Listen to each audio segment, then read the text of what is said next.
Hi guys, and welcome to Escape with Watch Reviews. My name is Steve, and today we're going to be taking a quick look at the Watchdives 1863. This is the newest, latest, updated version here on the left. I have the older version over here.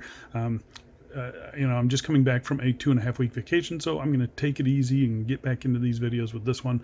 I have reviewed the Watchdives Speedies in the past. I don't feel like it's necessary to do a full review again on this watch. Go see some of those other reviews, but I will quickly cover what hasn't changed, what has changed. The 1863, this is the third version of this watch, and it's the most refined one yet. And the new changes just refine the watch a little bit more. The price hasn't changed, so retail price is set at $159 US. That is before tariffs and probably shipping, so best bet is to just go check out the link in the video description. They are on sale at the time of me shooting this video, and the price is $135 US. So again, go check out the link in the video description. It's an affiliate link. If you guys use that link, I earn a little bit of commission. You guys don't pay any extra. It's just an easy way for me to keep the channel running. I will leave my code right up here, escape10, for $10 off your purchase as well. So there's about 12 colors available. They keep on churning out colors and dial variations. There's going to be some more. I know there's at least one, maybe two more in the works. So they keep adding colors to this watch, and I think it's a good decision. This thing must have been selling like hotcakes, because they just keep churning out these new designs, so they're really getting their money's worth out of this case. So we still have the same set of specifications, which include a 316L stainless steel case and bracelet. We have a box dome sapphire crystal with anti-reflective coating still. We have Swiss Luminova on the dial and the hands. We've got a screw down crown, a screw down case back, 100 meters of claimed water resistance, and then the watch is powered by the Seiko VK63 Mecha Quartz movement. As far as the sizing goes, that also hasn't changed. So I measured it with the calipers, 40.8 millimeters across the case here, 39 millimeters at the bezel, just under 46 millimeter lug tip to lug tip, 12.8 millimeters thick. We have 20 millimeter lug width, and the bracelet tapers down to 16 millimeters at the clasp. And sized up for me, it weighed around 123 grams. So that's what's still here. All the things that we loved about this watch. We know Watchdives is one of the best brands when it comes to taking feedback from its customers, and again, they have listened. We've got some slight changes to the dial, to the bracelet, to the clasp, and just refines the watch a little bit more. So I say we get into the changes. The first thing, let's talk about the dial. So on the right here, we have the previous white dial. It is a glossy dial, as you can kind of see there. You can see the little reflections around the subdials, the sunk-in subdials. So it is a glossy dial. This one has the old Watchdives logo on it. You can also see the chronograph text on that. So the thing that changed about this one here, we have a matte white dial now. So I wasn't sure which one I would like more, but I have to say I kind of prefer the matte white dial. I think it looks good. It kind of keeps the crisp lines of the the recessed subdials and whatnot. I think it just looks really good.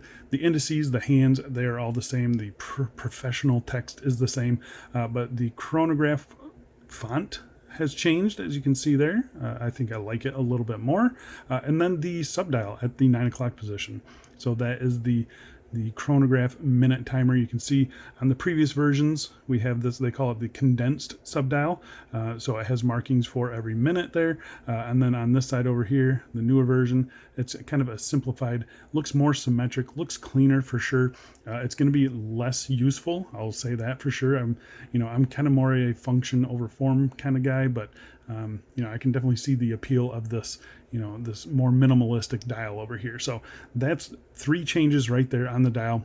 The dial color itself, obviously the black ones are all going to be the same, and it's just this white dial that has changed, but all of them get this new chronograph font, and I believe they're shifting all designs to this kind of minimalist 9 o'clock subdial configuration.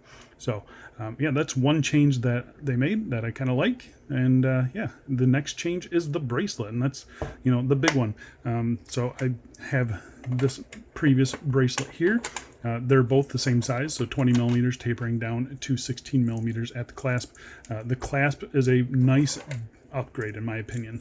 So the clasp is a big upgrade in my opinion. You can see we have this pinstriping on, kind of reminiscent of the new Omega style clasp. It looks really good. You got the new branding on it, obviously. You got a little bit You get the same number of micro adjustments, kind of the same finishing as well, you know, brushing and polishing. Everything functions the same. You can see the size of it, a little bit different, a little bit longer on the new clasp, but I think it looks good. The inside mechanism, again, there's the old one, the previous one, looks pretty good. It's fully milled. I've had nothing horrible to say about those clasps. They're fine. This one here seems a little bit more refined, a little bit more robust. It's, again, fully milled on the inside, nice tolerances. Everything functions as it should. It opens and closes perfect. No issues with it at all. So yeah, I've got really no complaints with the clasp. I think that's a nice big upgrade. I think looks wise alone, it's worth it. So really happy with that. I've had no issues with it. The bracelet itself, they have refined that as well. We'll get them side by side here. You know, the finishing changes that they made or that they claim, I don't really see it too much. It's not any better or any worse in my opinion. You know, I think it still looks pretty good. The tolerances on it, I'll show you the tolerance here. Oops. So the tolerances on the previous one, got some flex in it, not a big deal. The tolerances on the new one are a little, maybe just a, I don't know, I wouldn't say any better. It does feel a little bit more solid. The big change here, though, is we have screw pins for sizing now. So that's a nice upgrade from the previous setup. So really happy with that. As far as the jangle or the you know, the lightness, it does feel a little bit more solid. And then the finishing on the bottom of the links here, they say they've rounded those off a little bit as well. It does feel a little, I mean, slightly more refined in my opinion, but you know, I didn't have too much of a problem with the previous bracelet as far as comfort goes. I will say this one does feel just a little bit nicer. I have a very similar bracelet style from Forstner. The bracelet itself is like $160 or something like that. It's ridiculous. But that one is definitely nicer than this one, as it should be. But yeah, this one's just not quite as soft as that one. This one is kind of a middle ground between the Forstner and you know, the previous version.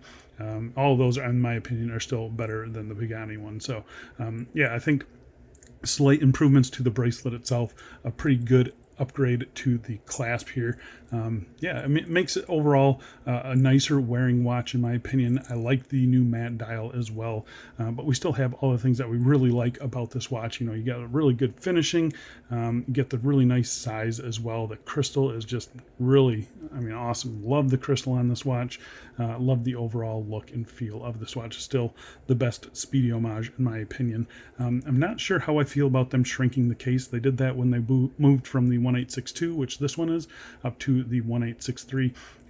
You know, it feels just a little bit smaller, and I mean, that's going to fit more wrist, I think, but yeah, I didn't dislike that previous one, so I'm not really sure how I feel about that. But, you know, getting back to the watch, pretty much unchanged from before. This is mostly just to let you guys know about all the different dial colors, the changes to the white dial, the changes to that 9 o'clock sub dial, and most of all, the changes to the bracelet. I think, you know, they did make some nice changes to it. The screw pins are awesome. The clasp is really nice too, and it is a little bit more comfortable than the previous one. I wouldn't necessarily upgrade, but you know, I think if you were on the fence before, now is probably a good time to buy this watch. So, and like I said, they keep coming out with new ones. So, yeah, I do like this watch. I've always liked this watch. It's still my favorite Speedy, and I will still recommend it over the Pagani every single time. And I haven't seen another one come out that is nicer than this one. So this is the one to get if you're looking for a Speedy homage, in my opinion. So I think that's it for me. Thanks a lot for watching, guys, and I'll see you in the next one. See ya.